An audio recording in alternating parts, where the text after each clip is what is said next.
guys! Welcome back to Chris Channel. So for today's video, it's another product na re-reviewin natin today. Yes! Titingnan natin kung at i-share natin yung mga na-experience natin dito sa product na to. Ano ba yung product na to?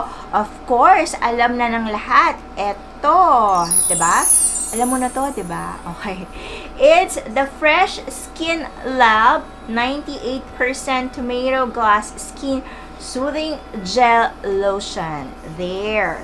Okay? So, soothing gel lotion na kamatis. Okay? Tomato glass skin. 98% na tomato extract ang nasa loob nito.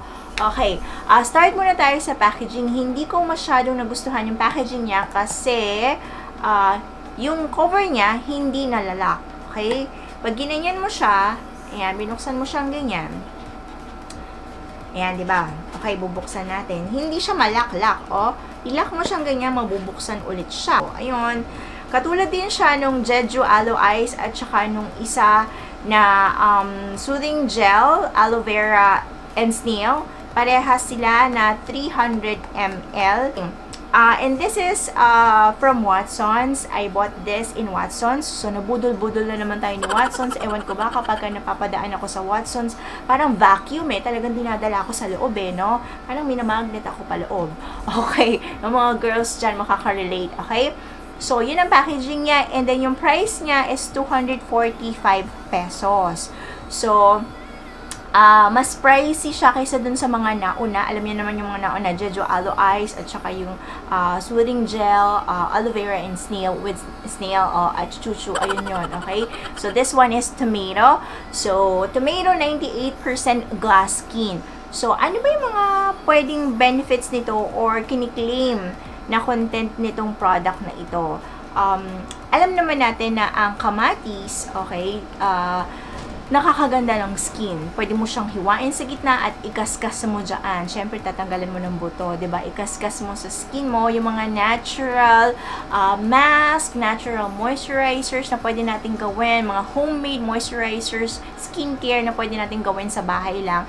Yan yung mga yung mga fruits, yon yung tomato, pwede mo siyang ilagay dyan. Nakaka-moisturize yung skin. Meron siyang vitamin C. Okay, marami siyang vitamin C. Actually, alam naman natin na kapag uminom tayo ng vitamin C is nakakaganda, nakaka-uneven ng tone ng ating mga skin. Okay, nakaka-lighten ng skin natin, 'di ba? Ang tomato. Nung bata nga ako, ang naaalala ko, lagi kong kinakain, ginagawa kong apple ang tomato.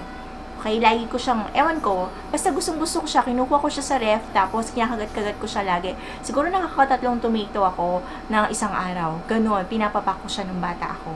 Kaya maganda ang skin, charot. Okay, yon, di ba? So, nilagay na dito ng Fresh Skin Lab para wag ka nang mahirapan, okay? Para mas mapadali sa'yo kung gusto mong ma-achieve yung glass skin na gusto mo. Alam mo yung glass skin, yung dewy look, yung parang makintab ka, shining, pero yung pagka-shine, yung pagka-oily ng face mo is looking healthy, nag-glow siya, healthy siya, hindi siya yung mukhang mabantot ka na nagpapawis sa mukha mo, na gusto mo na talagang maghilamos dahil alam mo yun, feeling sticky, parang lahat ng dumi sa labas dumikit na sa'yo, di ba? Ganon. So, ano yung mga, ibang benefits nitong tomato na ito? Siyempre, yung mga open pores nyo dyan, okay, nakuklose niya yung pores. Nakakatulong siya dun sa mga open pores, nare-reduce niya yung mga pores mo para dyan sa mga blackheads mo at sa whiteheads mo at sa rainbow heads mo, okay? So, nakakatulong siya sa mga pores, sa mga malalaking pores, okay, nare-reduce. And another thing is skin lightener. Okay? Nalalighten niya ang inyong skin. So, yung mga dull skin, yung mga dull, okay, yung mga malulungkot na yung skin nyo dahil napaka-pale, napaka-plain, walang ka kulay-kulay, walang ka buhay-buhay, nalalighten niya yan, malalighten. Maaaliwalas, okay? Yung mga madidilim ng skin nyo dyan, aaliwalas yung pagmumukha nyo. At hindi lang siya sa face nilalagay, pati sa body, pwede mo siyang ilagay. Okay, papakita ko sa inyo. Buksan natin siya, guys. Papakita ko sa inyo. Ganito siya. Ayan. Para siyang aloe ice, Jeju Aloe Ice, kasi white din, pero manipis. Yung Jeju Aloe Ice kasi is makapal, yung pinaka, niya. But this one is Manipis lang siya. Oh. Yan, guys. So, manipis lang siya. And at first, sa first na paglalagay, hindi nyo pa makikita yung ganon glass skin na parang sasabihin nyo, yun na yun, ito na yun, yung 245, parang wala naman nangyari, ganon. Antayin nyo lang, okay, second day, third day, and then when you wake up in the morning, unti-unti nyo na nakikita na pagising nyo sa umaga, nandun yung glow. As in, pwede na kayo mag-selfie without filter. Kung gusto nyo glowing or dewy look yung face nyo, may mga glow kayo dyan na parang hindi nyo kailangan ng highlighter, then wait lang kayo. Doon nyo makikita yung improvement ng inyong skin. Okay? Ginamit ko siya for 5 days. So, nakita ko yung improvement niya after 3 days sa akin. Okay?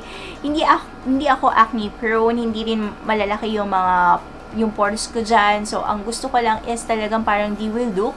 Yung parang nag-glow kahit na wala kang highlighter. Ayan. Wala siyang highlighter, walang halong biro, guys. Wala akong allergies, wala akong nakitang allergies, wala akong na-feel na nangangati or mahapde. Walang ganon. Very light kasi manipis lang siya and hindi siya ganon ka-cool. Wala siyang cooling effect pero hindi siya sticky paglagay, but then after a minute, okay na siya. Okay na siya. Siguro powder, okay lang ilagay niyo siya after. Ganon. Siguro, highly recommended this one para sa gusto talaga ng glow, lalo na sa mahilig mang selfie at gusto nila maging K-pop looking sa mga selfies nila. Then, highly recommended ang Tomato Glass Skin 98%. Okay? So, guys, sa mga naka-experience na, sa mga gumamit na ng tomato glass skin, please comment down below. Alright, guys? So, yun lang for today's vlog. I hope nakatulong and I hope makahiyang din sa inyo itong tomato glass skin. Perfect! Alright, guys? So, thank you guys for watching and please don't forget to share, like, and please subscribe and click the bell button para updated kayo sa ating mga new vlogs. Alright, guys? Once again, this is Chris Channel and bye! Godspeed!